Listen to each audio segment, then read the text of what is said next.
பிரியமானவர்களே, இயேசு கிறிஸ்துவின் நாமத்தில் உங்களுக்கு என் அன்பின் வாழ்த்துக்கள்.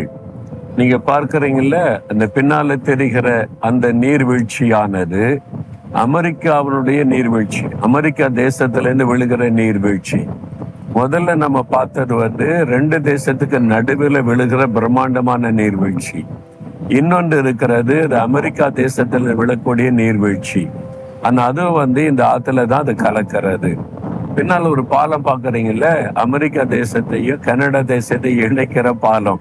அந்த வழியாக தான் ரெண்டு தேசத்துல இருந்து மக்கள் கடந்து போவார்கள். அதனுடைய பாலம் தான் உங்களுக்கு பின்னாலே தெரிகிறது. இந்த நாள்ல ஆண்டவர்களுக்கு என்ன சொல்ல விரும்புகிறார் அப்படின்னு நினைக்கிறீங்களா? 2 சாமுவேல் 7ஆம் அதிகாரம் 29வது வசனம். ஒரு அழகான ஜெபம் தாவீது செய்கிறார். ஆண்டவரே, உமது அடியானின் வீடு என்றைக்கும் உமக்கு முன்பாக இருக்கும்படி அதை ஆசீர்வதித்தருளும்.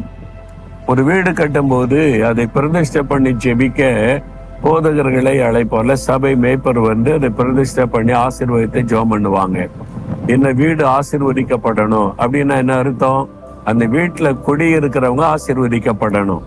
அதுக்கு ஒரு அருமையான ஜெபம் தாவீது செய்கிறார். ஆண்டவரே, உமது அடியானின் வீடு என்றைக்கும் உமக்கு முன்பாக இருக்கும்படி அதை ஆசீர்வதியும்.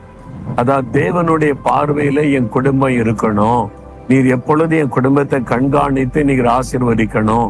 உம்முடைய ஆசீர்வாதம் என் குடும்பத்துக்கு அவசியம் என்று ஒரு அழகான ஜெபம் செய்கிறார். இன்னைக்கு ஆசீர்வாதம்னா உலக காரியத்தை தேடுகிறோம். பணம், செல்வம், பொருள். ஒரு வீட்டுல எல்லா பொருளும் இருக்கணும். ஃப்ரிட்ஜ் இருக்கணும், வாஷிங் மிஷின் இருக்கணும், மைக்ரோ ஓவன் இருக்கணும். பல காரியத்தை தேடுகிறோம். முக்கியமான ஆசீர்வாதம் என்ன? சமாதானம். ஒரு குடும்பத்துல சமாதானம் இல்லாம எல்லா பொருள் இருந்து ஏதாவது பிரயோஜனம் உண்டா? என் வீடு நரகமா இருக்குங்கன்னு சொல்றவங்க உண்டு.